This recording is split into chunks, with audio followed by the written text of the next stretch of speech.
Hello everyone. So continuing with the series of coaching guidance with respect to NEET PG or next preparation, today we will have an honest review for second year MBBS कि आपको कौन सा platform लेना चाहिए and how you can decide कौन सा सही रहेगा. So I guess let's begin with the video. Kindly follow me on Instagram MedShots for all your queries. You can DM me or comment below. Right. So now guys, before we begin, I want to again make it very clear that this video is not at all sponsored. These are just my genuine opinions which I have used. So basically since I am 2017 MBBS student, तो second year में जब उस समय मतलब मैंने start किया था NEET PG का सोचना, तो उस समय भी हमारे टाइम पे सेकेंड ईयर में हर कोई ज्वाइन नहीं करता था, तो उस समय I join DAMS in my city itself, right. So today but कुछ क्लासेस जो मेरी मिस हुई, तो meanwhile I also studied from Marrow and prep. So मैं सब चीज़ का एक आपको क्रिस्प देना चाहता हूँ. सो नाउ लाइक एक क्वेश्चन जो पूछा जाता है, who is the best teacher for XYZ, कोई भी सब्जेक्ट है, ठीक है. तो आप कई बार सुनते होंगे, अपने सीनियर से पूछते होंगे, कोई सीनियर इनका बोलता है, कोई सीनियर उनका बोलता है, राइट. तो ऐसे सेकेंड ईयर MBBS में भी यही कन्फ्यूजन रहता है कि कौन बेस्ट टीचर है. तो बेस्ट टीचर की डेफिनेशन क्या होती है, पहली चीज़ तो वो समझते हैं. तो जो ऐप्स जो भी आप ऐप देखते हो, चाहे मैरो हो, चाहे प्रेपलेटर हो, चाहे डैम्स हो, मुझे लगता है कि ये जब भी ऑब्वियसली इनका एक फाउंडेशन स्टार्ट हुआ था, इनका मेन एम था नीट पीजी प्रेपरेशन, राइट. आज भी वही मेन एम है, ठीक है. बट आज क्या हो रहा है कि हम MBBS स्टूडेंट, चाहे फर्स्ट सेकेंड चाहे थर्ड ईयर हो, हम वो ऐप का सब्सक्रिप्शन लेते हैं और उसी को होल हार्टेडली पढ़ते हैं, राइट. उसी को सेकेंड ईयर से नोट्स बनाने लगते हैं. और हम क्या चाहते हैं कि जो प्रॉफ एग्जाम्स आए, यूनिवर्सिटी एग्जाम्स आए, वो भी यही नोट्स पढ़ के पास हो जाएं, ठीक है. तो अब यहाँ पे ये कंट्रोवर्सी हो गई, क्योंकि वो प्लेटफॉर्म बनाया गया था नीट पीजी प्रेपरेशन, चाहे कोई इंटर्न हो या थोड़ा फाइनल ईयर का स्टूडेंट हो जो एक वीडियोस देखना चाहता हो शॉर्ट टाइम में, उसके लिए. बट हम यूज़ कर रहे हैं as an MBBS student full time. And आजकल जो ट्रेंड है, यू ऑल्सो नो कि लोग कॉलेजेस की जो क्लासेस है उसको सीरियसली ना लेके ये यहाँ पे ज़्यादा पढ़ते हैं, right. So now here comes the confusion कि आप नीट पीजी के लिए वो प्लेटफॉर्म है, and it is a very great tool for making notes and studying the topic. But then if you ask someone, तो कोई बोलेगा इसमें कम दिया है, उसमें कम दिया है, तो वो कम with respect to your prof exams है, ठीक है. If you are preparing for NEET PG and if you are making notes exclusively for it, कोई भी प्लेटफॉर्म होगा वो आपको कंटेंट प्रोवाइड करेगा ऑलमोस्ट 90% जो आपका कवर हो जाएगा, बिकॉज सारी फैकल्टीज काफ़ी एक्सपीरियंस है, ठीक है. तो कंटेंट मोर और less goes the same, you just need to have a connect with the faculty. तो वी शुड नेवर जज एनीवन कि ये फैकल्टी बेस्ट है, वो फैकल्टी बेस्ट है. All faculty in themselves are very experienced.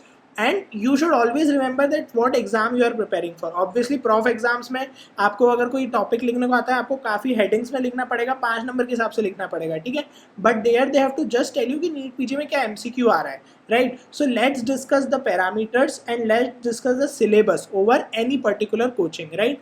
And most importantly आपके पास अब जो भी है, अब ऐसा तो है नहीं मैं आपको बोल दूँ चलो पैथो में ये ऐप बेस्ट है तो अब अभी आप जाके वो ले लोगे, राइट. तो most importantly whatever app you have, हम ये देखेंगे उसको यूज़ कैसे करना है, right, as a second MBBS student. So now let's begin with the pathology section. तो पैथोलॉजी सेक्शन में अगेन जो स्टैंडर्ड 5 प्लेटफॉर्म्स आज की तारीख में जो अवेलेबल है, जो जिसका मुझे भी नॉलेज है, तो पैथोलॉजी में बाय विदाउट एनी डाउट प्रेपलेडर में कंटेंट सबसे ज़्यादा मोस्ट कवर्ड है. अब again when ever I say as an MBBS second year student, आपको जितना ज़्यादा कंटेंट मिल पाता है ना आपके MBBS सब्जेक्ट के लिए इन ऐप्स में, वो बेस्ट होता है. क्योंकि क्या होता है कि अभी आपको बुक्स भी पढ़नी है ना, तो अभी आप जितना ज़्यादा से ज़्यादा कंटेंट नोट्स में ही बना लोगे तो it will be better for you as well. हालांकि नीट पीजी के लिए कोई सोचेगा तो वो सोचेगा जिसमें कम कंटेंट हो मैं उसमें जाऊँ, ताकि वो जल्दी से 1 साल में रिवाइज हो जाए इंटर्न बैच में, ठीक है. बट राइट नाउ पैथोलॉजी में PrepLadder is the most content. Book coverage Robbins का दे लो या आप कोई भी रिव्यू बुक का ले लो, हर्षमोहन का ले लो, 90% काफ़ी कवर हो जाता है. बहुत ही कुछ छोटे छोटे टॉपिक्स जो इधर उधर मिस्ड है, बाकी सर ने, स्पर्श गुप्ता सर ने I guess most of the topics करवाए हैं, इवन जेनेटिक्स और ये भी काफ़ी डिटेल में कराया है.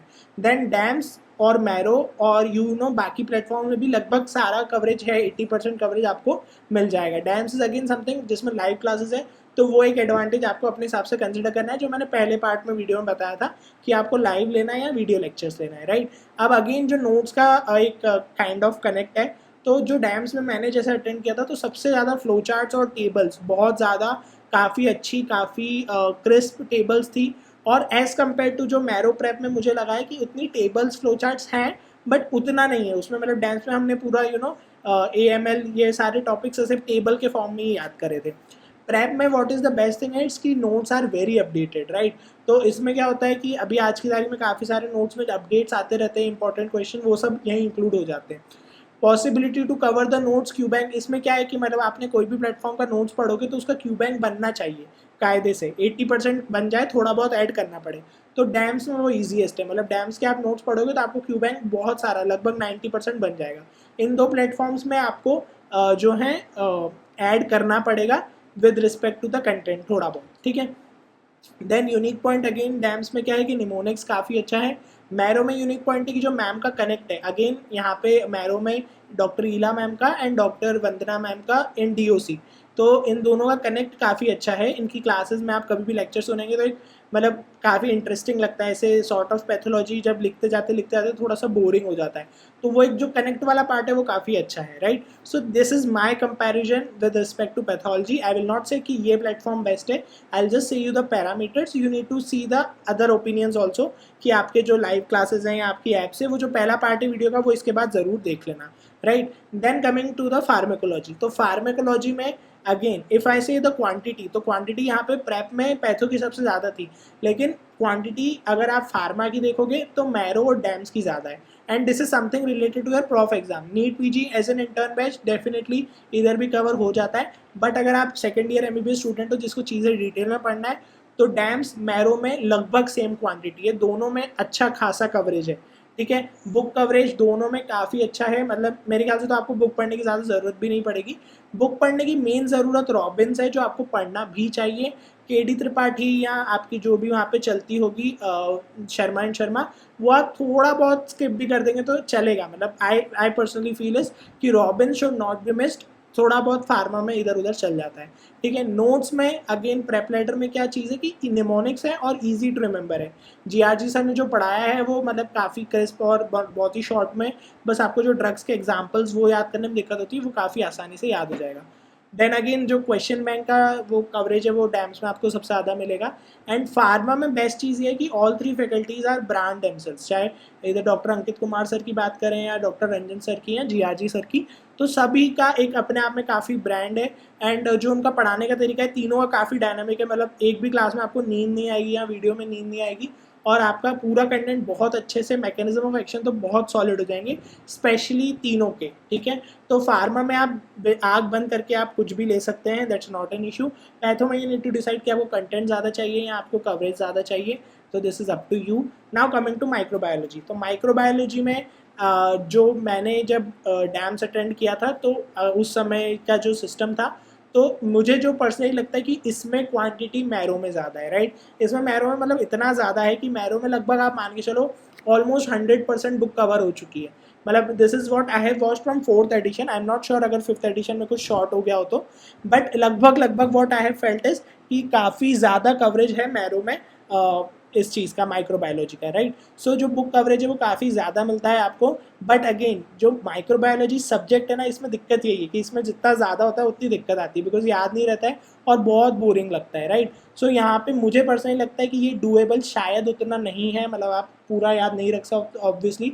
तो जो डुएबिलिटी वाला फैक्टर है वो नोट्स और चाहे क्वेश्चन बैंक हो, वो डैम्स और प्रेप लेटर का थोड़ा डुएबल है कि आप कर सकते हो, ठीक है। ऑब्वियसली इसमें आप करोगे तो आप पूरे नोट्स नहीं याद कर पाओगे, तो जितना याद रखोगे उतना सफिशिएंट है ना, बिकॉज हर चीज़ याद नहीं रखनी होती है, ठीक है।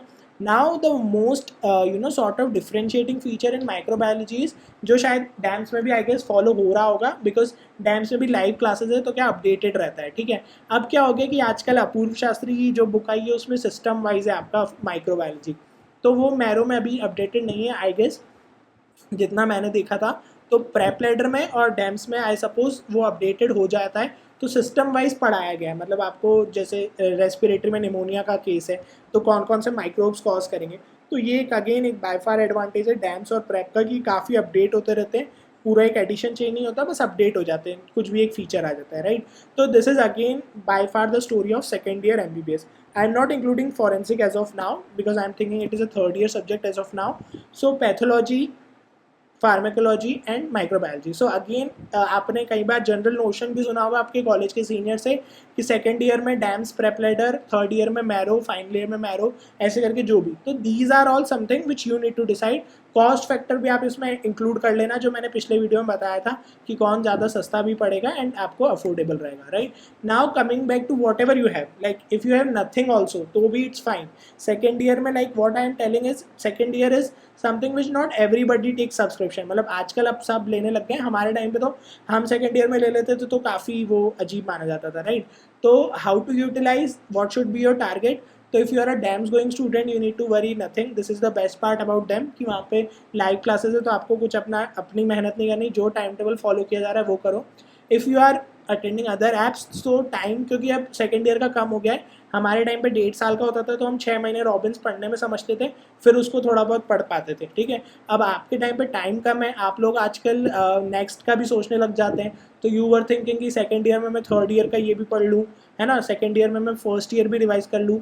सेकेंड ईयर में फर्स्ट ईयर रिवाइज करते थे हमारे टाइम पे भी, बट अभी क्योंकि टाइम लेफ्ट कम है, मेरे ख्याल से 9 महीने का हो चुका है सेकेंड ईयर, तो I will you know suggest you to focus more on second year, because next का भी कोई क्लैरिटी आया नहीं है, हो सकता है आपके टाइम में नहीं भी हो, तो क्या मतलब अपन उस चक्कर में सेकेंड ईयर भी बिगाड़ लें, ठीक है। तो focus more on second year, second year में एटलीस्ट रॉबिन्स पढ़ के रखो, काफ़ी बेसिक आपका जो एक फाउंडेशन बनेगा बहुत हेल्पफुल रहेगा, सिस्टमिक रॉबिन्स भी पढ़ो अच्छे से।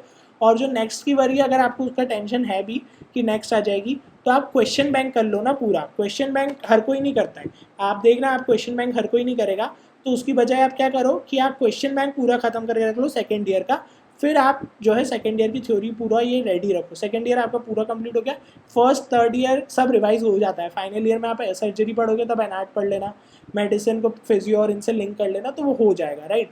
और book reading will definitely benefit you in microbiology and in pathology, क्योंकि इसमें कंसेप्ट बनना ज़रूरी है। तो what will be the general strategy कि आप कोई भी प्लेटफॉर्म अटेंड करो, does not make really sense. अगर आपको फिर भी अगर सोचना है तो I have given you the comparison, ठीक है। तो नोट्स कोई भी प्लेटफॉर्म का अटेंड करो, all the faculties are very well, please don't ask me also and ask anyone और मेक दिस ओपिनियन कि ये फैकल्टी बेस्ट होती है, बिकॉज सब एक्सपीरियंसड है अपने आप में, सबको पढ़ाना आता है, आपको पता है हमको याद करना नहीं आता है, right. So notes you can do of any platform, do the question bank उसी समय, मतलब अगर आप नोट्स एक यूनिट करा आपने जनरल पैक तो उसका क्यू बैंक कर लो, ऐड कर लो एक्स्ट्रा पॉइंट्स, रॉबिन्स पढ़ लो, एक रीडिंग दो रीडिंग जितना लगा पाओ, थोड़ा थोड़ा पढ़ते रहो धीरे धीरे और उसको रिवाइज करते रहो। So this is the general strategy, don't worry much about next as of now, पहले एंजॉय करो सेकेंड ईयर, बाद में सोचना उस चीज़ का, right. So I guess if you have any other query you can message me on MedShorts and do not forget to subscribe the channel for more such videos. Thank you so much guys, stay safe, stay healthy.